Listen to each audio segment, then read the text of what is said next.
ಜಿಲ್ಲಾಧಿಕಾರಿಗಳು ಅವ್ರ ಊರಲ್ಲಿಲ್ಲ. ಅವರು ಯಾವಾಗ ಬರ್ತಾರೋ ಅವ್ರ ಹತ್ರ ನೇರವಾಗಿ ಒಂದು ಸಭೆ ಕೂಡ ನಾವು ಮಾಡ್ತೇವೆ. ಅದರಲ್ಲಿ ಏನು ಉತ್ತರ ಕೊಟ್ಟಿದ್ದೀರಿ, ನಮ್ಮ ಹತ್ರ ಕಾಪಿ ಇದೆ, ಏನು ಉತ್ತರ ಕೊಟ್ಟಿದ್ದಾರೆ ಅಂತ.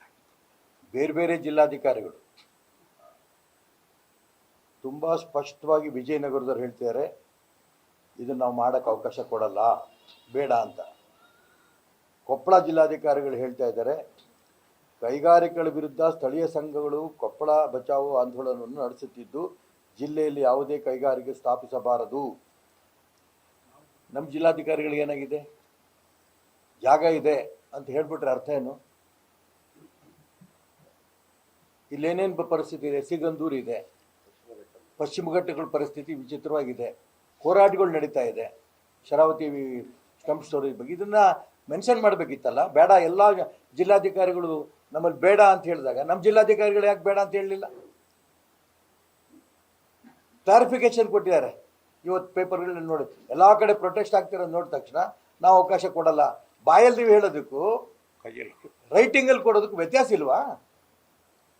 ನೀವು ಹೇಳ್ರಿ, ತಹಶೀಲ್ದಾರು ಹೇಳಿದ್ದಾರೆ ಸಾಗರದವರು ಅಂತ, ರೈಟಿಂಗಲ್ಲಿ ಇದೆಯಾ? ಸಾಗರದವ್ರು ಏನೇನು ನಡೆಯಾರ ರೆಕಾರ್ಡ್ ನಮ್ಮ ಹತ್ರ ಇದೆ. ಈ ಕುಮಾರಸ್ವಾಮಿಗಳಾಗಲಿ ಶ್ರೀಕಾಂತ್ ಆಗಲಿ ಹೇಳಿದ್ರಲ್ಲಿ ನಾವೆಲ್ಲ ಇಲ್ಲಿ ಕೂತಿರೋದು ಉದ್ದೇಶ ವಿಥೌಟ್ ಡಾಕ್ಯುಮೆಂಟ್ ಏನು ಮಾತಾಡ್ತಿಲ್ಲ, ವಿತ್ ಡಾಕ್ಯುಮೆಂಟೇ ಕೊಡ್ತಾ ಇದೀವಿ. ಆ ಮೀಟಿಂಗ್ಗಳಲ್ಲಿ ಏನೇನಾಯ್ತು, 2ನೇ ತಾರೀಕು ಮೀಟಿಂಗ್ ಮಾಡಿ 2ನೇ ತಾರೀಕೆ ರಿಪೋರ್ಟ್ ಕಳ್ಸಂತ ಅರ್ಜೆನ್ಸಿ ಏನಿತ್ತು ಇವ್ರಿಗೆ? ಇದಿಲ್ಲ ಅಂತಿದ್ದೇನೆ ಫ್ಲೈಟ್ಗಳು ಯಾಕೆ ಓಡಾಡ್ತಿದ್ದಾವಾಗ ಸಾಗರ ಸುತ್ತಮುತ್ತಲು? ಸುಮ್ಮನೆ ಮೈ ಮೇಲೆ ಹೇಳ್ಕೊಳ್ಳೋಂಥ ವ್ಯವಸ್ಥೆಗಳಿದು. ಒಬ್ಬ ಜನಪ್ರತಿನಿಧಿಗಳು ಕೂಡ ಒಂದು ಮಾತು ಕೇಳಿಲ್ಲ. MP ವಿರೋಧ ಮಾಡ್ತೀವಿ, MP ಅವಕಾಶ ಕೊಡಲ್ಲ ಅಂತ ಹೇಳ್ತಿದ್ದಾರೆ. ಸಾಗರ ಮೇಲೆ ಹೇಳ್ತಾ ಇದ್ದಾರೆ, ಸಾಗರದ ಹಿಂದಿನ ಮೇಲೆ ಹೇಳ್ತಾ ಇದ್ದಾರೆ, ನಾವು ಯಾವುದೇ ಕಾರಣಕ್ಕೂ ಇದಕ್ಕೆ ಅವಕಾಶ ಕೊಡಲ್ಲ ಅಂತ. ಜನ ಗಲಾಟೆ ಮಾಡಬೇಕಾ, ದಂಗೆ ಹೇಳ್ಬೇಕಾ? ಅದರಿಂದನೇ ತೃಪ್ತಿನಾ? ಜಿಲ್ಲಾಧಿಕಾರಿಗಳು ಯಾಕೆ ಇಷ್ಟು ಬೇಜವಾಬ್ದಾರಿಯಾಗಿ ರಿಪೋರ್ಟ್ ಕೊಟ್ಟರು ನಮಗಂತೂ ಅರ್ಥ ಆಗ್ತಿಲ್ಲ. ಅದಕ್ಕೋಸ್ಕರ ನಾವು ಜಿಲ್ಲಾಧಿಕಾರಿಗಳ ಜೊತೆಗೆ ಅಧಿಕೃತವಾಗಿ ಮೀಟಿಂಗ್ ಮಾಡ್ತೇವೆ. ಅಧಿಕೃತವಾಗಿ ಮೀಟಿಂಗ್ ಮಾಡಿ ಅಧಿಕೃತವಾಗಿ ಅವ್ರ ಹತ್ರ ರಿಪೋರ್ಟ್ ತಗೋತೇವೆ, ಪ್ರೊಸೀಡಿಂಗ್ಸ್ ತಗೋತೀವಿ, ಅವ್ರ ಹತ್ರ ಮಿನಿಟ್ ತಗೋತೇವೆ. ಏನೇನು ಹೇಳಿದಿರಿ, ಮತ್ತು ಈಗ ರಿಪೋರ್ಟ್ ಆಯಿತು, ಹಿಂದೆ ಕಳಿಸಾಗಿದೆ, ಈಗ ಎಗೈನ್ ಒಂದು ರಿಪ್ಲೈ ಕಳಿಸ್ಬೇಕು ಅವ್ರೀಗ. ಹಿಂದೆ ಕಳಿಸಿದ್ದು ನೀವು ಕೇಳಿದ್ದಕ್ಕೋಸ್ಕರ ಭೂಮಿ ಇಷ್ಟಿದೆ ಅಂತ ಹೇಳಿದ್ದೇವೆ, ಆದರೆ ಇಂತಿಂಥ ಕಾರಣಕ್ಕೆ ಇಲ್ಲಿ ಬೇಡ, ಇದು ಜಿಲ್ಲಾಧಿಕಾರಿಗಳ ಮುಖಾಂತರ ನಾವು ಕಳಿಸ್ತೇವೆ. ಇಲ್ಲಾಂದ್ರೆ ಜಿಲ್ಲಾಧಿಕಾರಿಗಳು ತಪ್ಪಿತಸ್ಥರಾಗ್ತಾರೆ.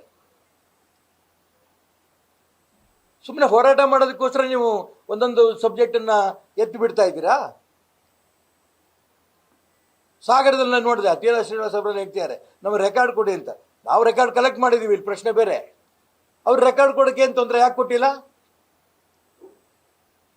ನಮ್ಮ ಹತ್ರ ಎಲ್ಲ ರೆಕಾರ್ಡ್ ಇದೆ, ರೆಕಾರ್ಡ್ ಸಮೇತನೇ ಮಾತಾಡ್ತಾ ಇದ್ದೀವಿ. ಸುಮ್ಮನೆ ಶಿವಮೊಗ್ಗ ಜಿಲ್ಲೆನಲ್ಲಿ ಅನ್ಯಾಯ ಮಾಡಬೇಡಿ, ಇದು ನಮ್ಮ ಒತ್ತಾಯ. ಜಿಲ್ಲಾಧಿಕಾರಿಗಳು ಬರ್ತಿದ್ದಂಗೆ ಅವ್ರ ಜೊತೆ ಮೀಟಿಂಗ್ ಮಾಡಿಕೊಂಡು ಅವ್ರ ಜೊತೆ ಅಫಿಷಿಯಲ್ ರಿಪ್ಲೈನ ಕಳಿಸೋಂಥ ಪ್ರಯತ್ನ ನಾವು ಮಾಡ್ತೇವೆ. ತುಂಬ ಸ್ಪಷ್ಟವಾಗಿ ನಮ್ಮ ಈ ಮಂತ್ರಿಗಳು ಪ್ರಹ್ಲಾದ್ ಜೋಶಿಗಳು ಹೇಳಿದ್ದಾರೆ, ಈ ಸೌರ ವಿದ್ಯುತ್ತು ಮತ್ತು ಪವನಶಕ್ತಿ ವಿದ್ಯುತ್ತನ್ನು ಜಾಸ್ತಿ ಮಾಡ್ತೇವೆ.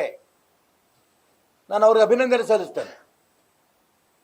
NTPC ಮುಖಾಂತರನೇ ನಾನೇ ಇಂಧನ ಸಚಿವರಾಗಿದ್ದಂಥ ಸಂದರ್ಭದಲ್ಲಿ ಚಾರ್ಕೋಲ್ ಮುಖಾಂತರ ವಿಜಯಪುರ ಜಿಲ್ಲೆಯ ಕೊಡಗಿನಲ್ಲಿ ಸ್ಥಾಪನೆ ಮಾಡಿದ್ವಿ ನಾವು.